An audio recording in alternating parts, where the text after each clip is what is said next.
we have with us a very special guest, Union Commerce Minister Shri Piyush Goyal ji. Piyush ji, good evening. Welcome to Rising Bharat.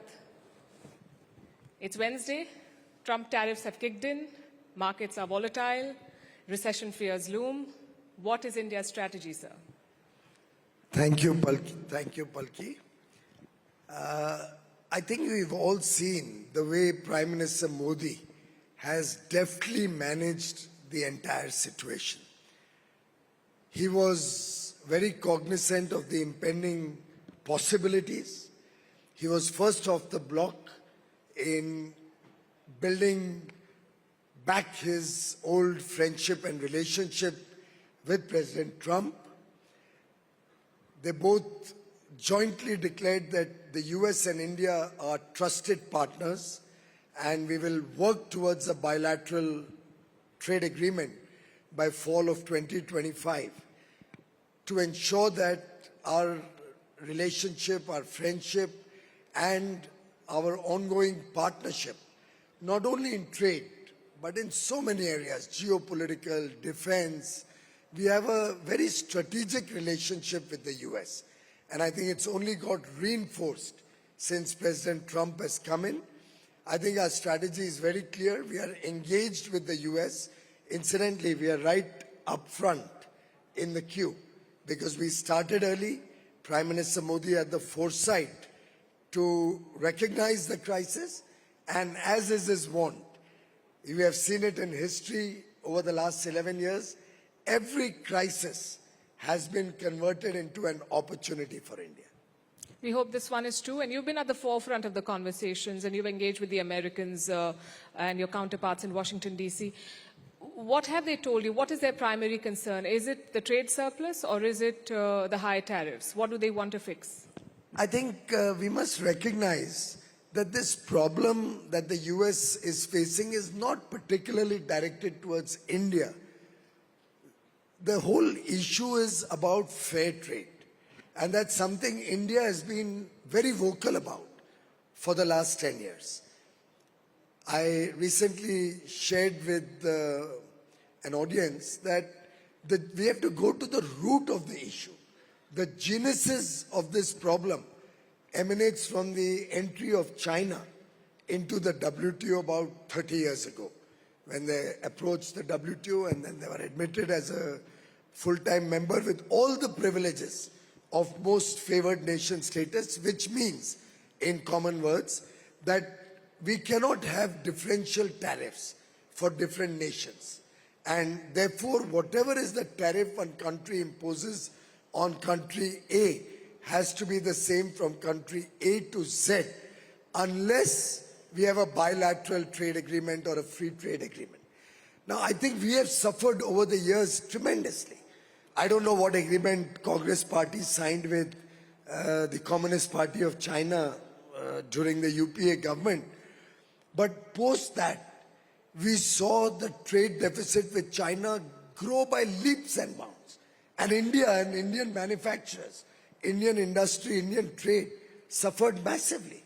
Similarly, the US has suffered massive trade deficits because of the non-market economy that is China, because of their predatory pricing or unfair trade practices.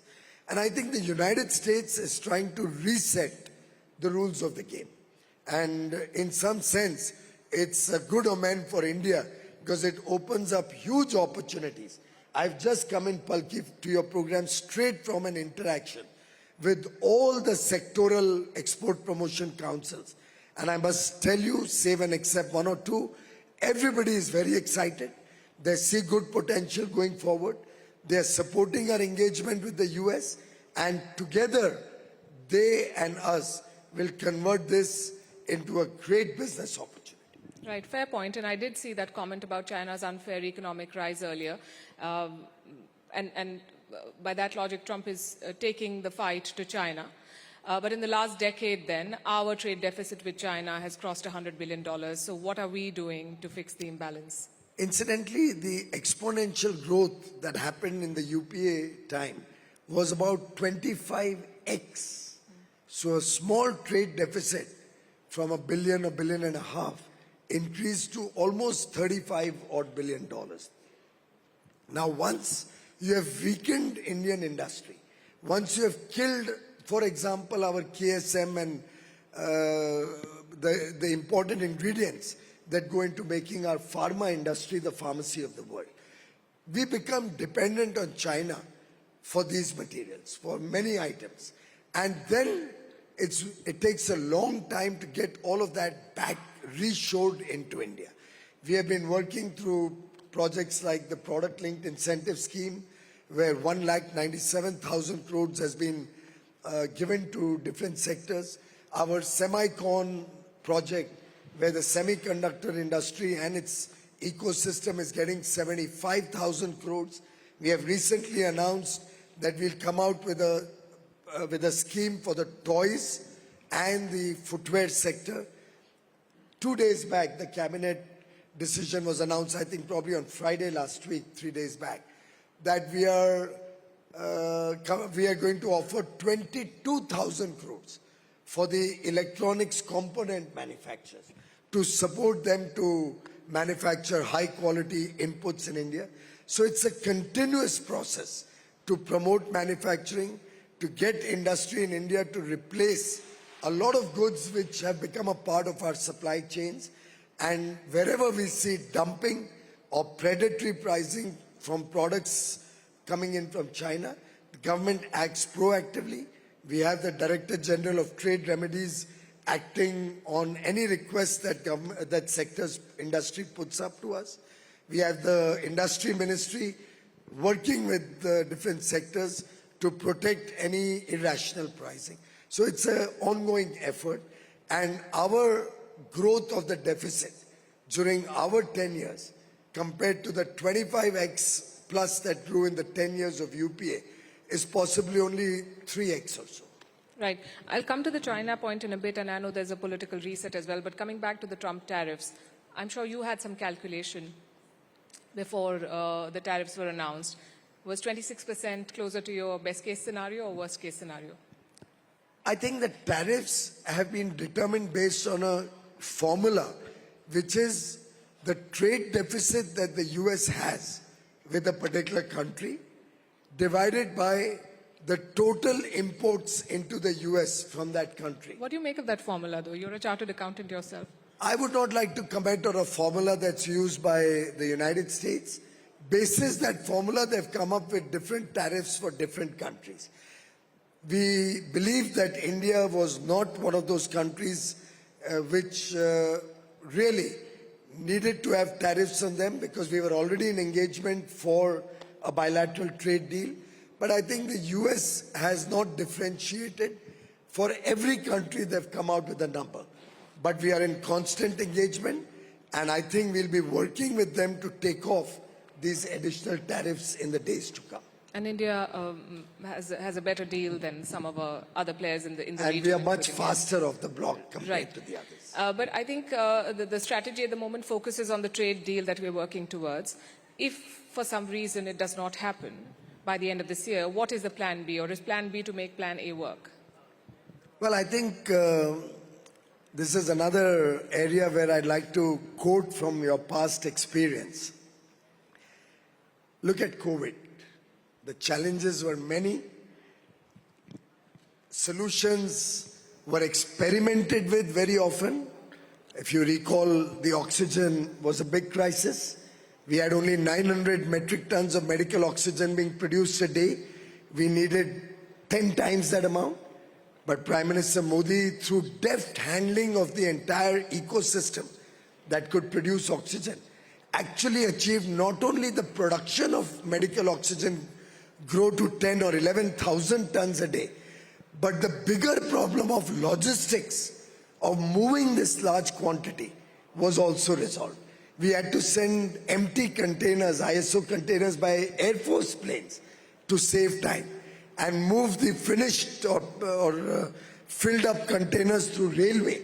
And we did that literally on real-time overnight basis. Like that, I can recount 50 examples during COVID. There's always plan A, plan B, plan C, but we succeed in whatever we take up. We will succeed here. Look at the Ukraine-Russia war. Many people criticize Prime Minister Modi that why are you not taking sides one way or the other. But look at the situation today. The world is recognizing and respecting Prime Minister Modi's astute handling of the war between Ukraine and Russia. It's very interesting. We never took sides. Yeah. We balanced our relationship. We worked towards diplomacy and dialogue leading to peace. And the whole world realizes today that that was the right path. And the only way this crisis could be resolved. And I would add to that, there was the crisis of oil, oil imports, crude oil imports into the country. Now just imagine, Palki, and you understand economics a little bit. I see your Vantage program quite often. Friends, just try to imagine if India did not import the crude oil that we got from Russia, and we were standing in the international market with our requirement, and our requirement is not small. We import between 3 and 4 million barrels a day. 3 or 4 million barrels a day is our requirement. We don't have enough domestic oil. Now, if we were standing in the market to buy that level of crude oil, the price of oil for the whole world would have increased to probably $300 per barrel. Thanks to India importing oil from Russia in large measure, we were able to bring stability to the crude oil prices, the benefit of which the entire world enjoyed. The entire world could protect themselves from inflation. That is the way Prime Minister Modi thinks in advance of what the others can think. So he's always two steps ahead. And I think the world, as Dr. Jaishankar rightly said, the world should send a thank you note to Prime Minister Modi for saving the whole world from this oil crisis that could have happened. President Trump has said that India is going to substantially reduce tariffs, and I know that we've made some moves with American whiskey and high-end bikes and so on. But have you also spelled out some red lines that these are the no-go zones where we shall not entertain American demands? Palki, we always look at India's interests. For us, it is India first. Our goal of making India a developed and prosperous nation by 2047 is paramount in our mind when we are engaged with any country. The US, the EU, UK, New Zealand, Chile, Peru, Oman. We are working on several free trade agreements bilaterally with developed nations with whom we have no competition but who can add to our economic prosperity. And in each of them, India's interests are paramount. So obviously, we take care of what India needs and what is good for India. But every trade deal is a win-win for both sides. And it involves negotiations. We never negotiate on the platform of a news channel. Negotiations are behind closed doors. And there's a lot of give and take that happens. But the final outcome will always be in India's interests. That assurance I can give to all Indian countrymen. And the proof of the story lies in the past. Yeah. We did an FTA with Mauritius. We did an FTA with Australia. With the ECTA agreement, Economic Cooperation and Trade Agreement. We did an FTA with the UAE, the world's fastest ever negotiated FTA. We did an FTA with the 4 EFTA countries, Switzerland, Iceland, Norway, and Liechtenstein. All of these agreements with extensive stakeholder consultations. Even News18 could not find any fault with those free trade agreements. So our free trade agreements under the Modi government, guided by Prime Minister Modi's principles of India first, are always in the best interests of India and 140 crore Indians.